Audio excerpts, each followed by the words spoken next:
everyone, it's Sophia Hodgson from Rusty Blue 85. I did not think that I'd be doing a face-to-face with you quite so soon. So what a difference a week makes. No, two weeks. Yeah, frightening. So I made a video about my new Archer and Olive notebook, which I'm still really excited about. Really love it. And I was just doing a quick click through of, you know, kind of all of the bits and pieces that I'd set up so far. My March month at a glance. And I was really excited to get using my new bullet journal, and I'd set up the first week, and then it all went horribly wrong. So I woke up on, it was the 7th, with a really bad eye infection and a quite chesty cough, and my GP isn't open at the weekend, so I was just like, oh well, you know, I'll call them on Monday. As it happened, I'd already arranged to work from home on Monday because we were getting some servicing done in the lab, so we wouldn't have been able to do any lab work anyway. So called up my GP on the Monday. My eye was just as bad. The cough was being very productive. I was bringing up quite a lot of gunk. Not nice. Sorry about that. So asked, you know, said to my GP, I think I need antibiotics. This is, you know, kind of obviously bacterial. And my GP said, oh yeah, definitely bacterial. You're not getting antibiotics. And I was just kind of like, pretty sure that this eye is bad. It needs antibiotics. And they said, no.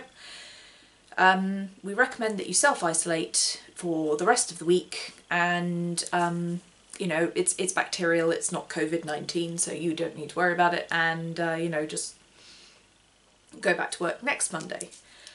So I had to get other people to do my work for me because I planned a full week's worth of work, so I felt like I was the most evil human being being like, hey, do my work for me, there you go.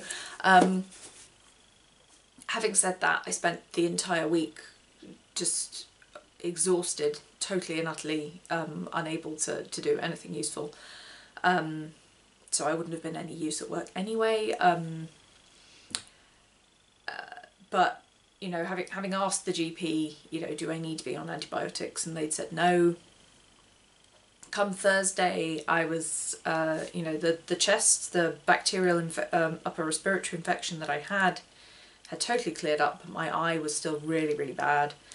And so I got back in touch with the GP again, and I was just like, look, tomorrow is Friday. Do I need to get some antibiotics tomorrow to, you know, kind of clear all of this up? And they said, no, do not contact us again until Monday. And I said, look, you know, kind of this really needs antibiotics. And they said, no, we're so swamped with COVID-19 stuff at the moment, you're just going to have to deal with it. And it wasn't getting better, and it wasn't getting better, and it wasn't getting better. So it then got to the Monday when I was meant to be going back to work, and I just went straight to the pharmacy because I had been in so much pain. Like, if you've ever had conjunctivitis, it's really painful. So I hadn't been sleeping properly, just constantly wanted to like scratch my eye out of my skull. It was really painful.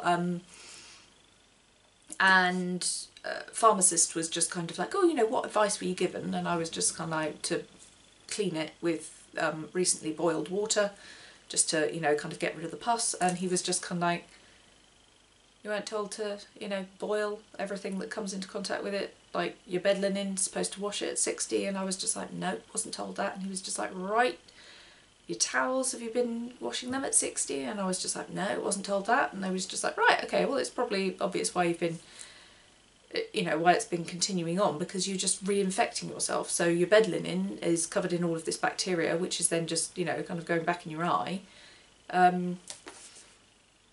So pharmacist immediately gave me antibacterial drops to, well, actually it was a gel to put in my eye to clear it all up. Ah, heaven. Seriously, heaven. But then by the time I got back to work, suddenly there was all of this talk about people having to work from home, and I was just like, no, I don't work very well from home. I'm a manual person, so I need to be at work. As it happens, the work that I was doing was considered to be key, because we only had a week left of that experiment. It was very, very important, that last final week, so I was given authority to work at work rather than working from home.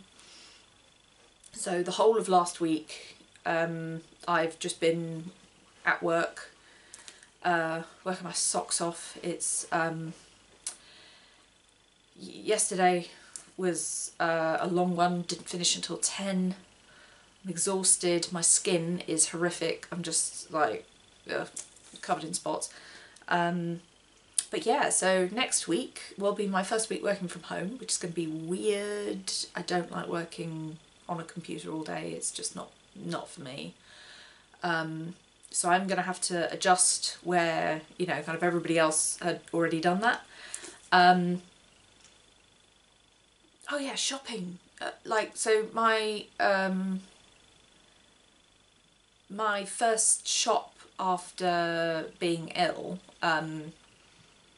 I was wandering around and there was nothing. There was nothing on the shelves. Like nothing. Malcolm, leave your sister alone. I might have to break up World War III.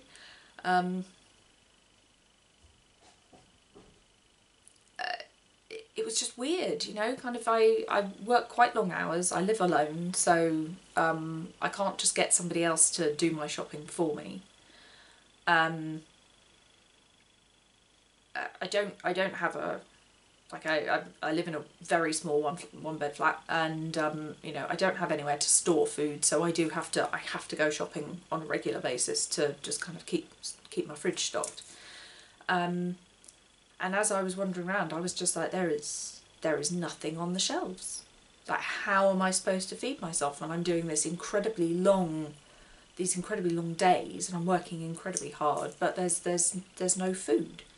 So I was incredibly lucky in that I happened to mention it to somebody at work, and bless her, when she was wandering around Asda, she saw that there were some dairy-free bits and pieces, and she just scraped them into her trolley, and she put them in a bag on my desk, and she was just kind of like, you know, so that you don't go hungry this week. And I was just kind of like,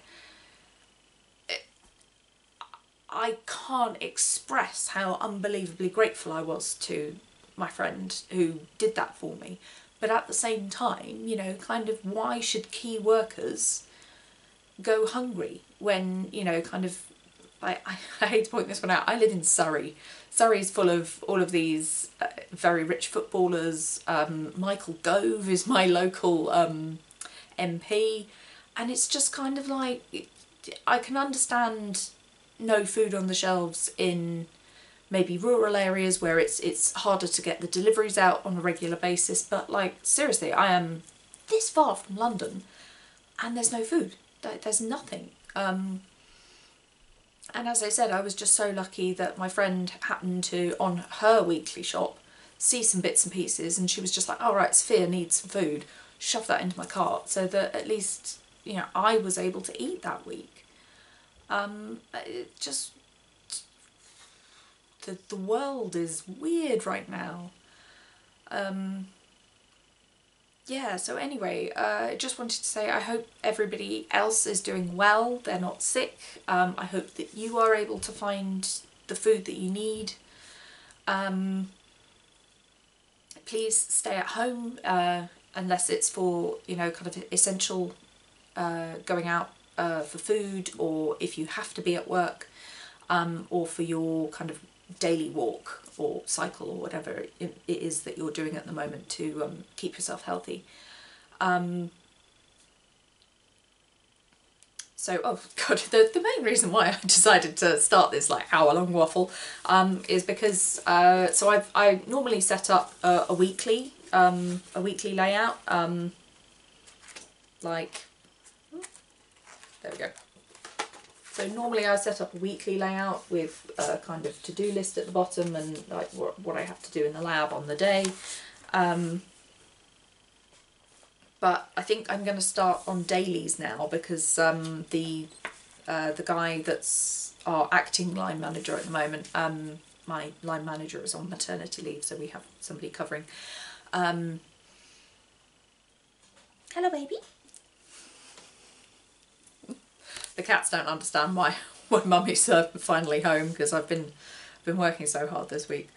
So yeah, I think I'm going to switch from weeklies to dailies. And I've found a few bits and pieces about some daily calligraphy exercises and stuff, so I'll probably be putting them in.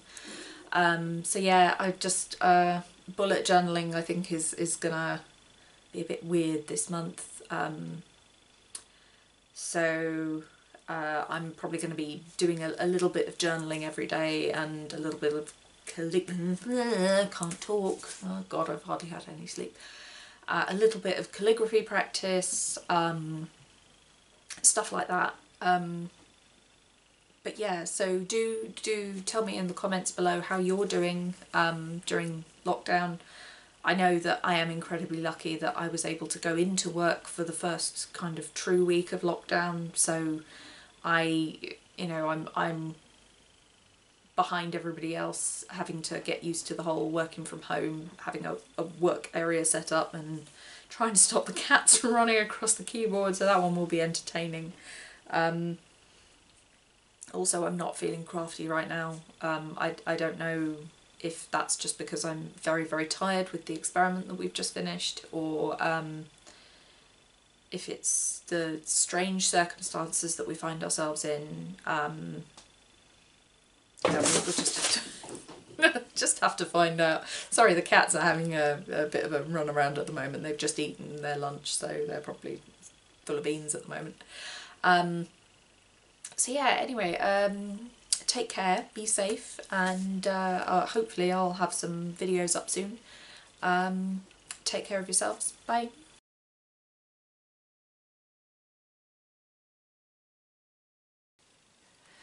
Hey, so I'm going to do a very, very quick setup of my April Archer and Olive.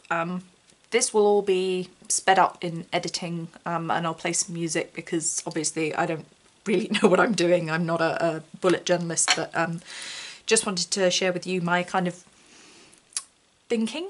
Oh, that's shiny as hell. Take that off.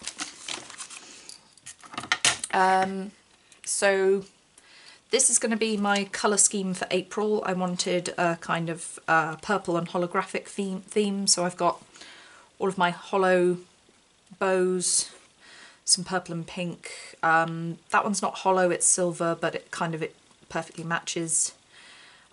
This was the original washi that I picked out that I wanted this month to be about, and then everything else was kind of picked to go with the theme. I'm only going to use these washies on my birthday because it's my birthday and I love them, so they're just for birthday, so they're not kind of for the whole theme. So I'll put those to the side. But yeah, so this is my kind of April colour scheme. And as I said, I'm going to speed all of this up in editing so that it's nice and quick for you. I picked out a pastel purple highlighter and my Wisteria Wonder stamping pad and Stampin' Right marker. I don't have a silver or a holographic, obviously I don't have a holographic ink pad. This is the Delicata that I was using last month. Well, it's still March, but that was the Delicata that I was using for March. And if things weren't so unbelievably slow for ordering, I would have tried to order a silver ink pad, but don't have one, never mind. So anyway, I'm going to speed this up, and I hope that you enjoy just watching me put together my monthly.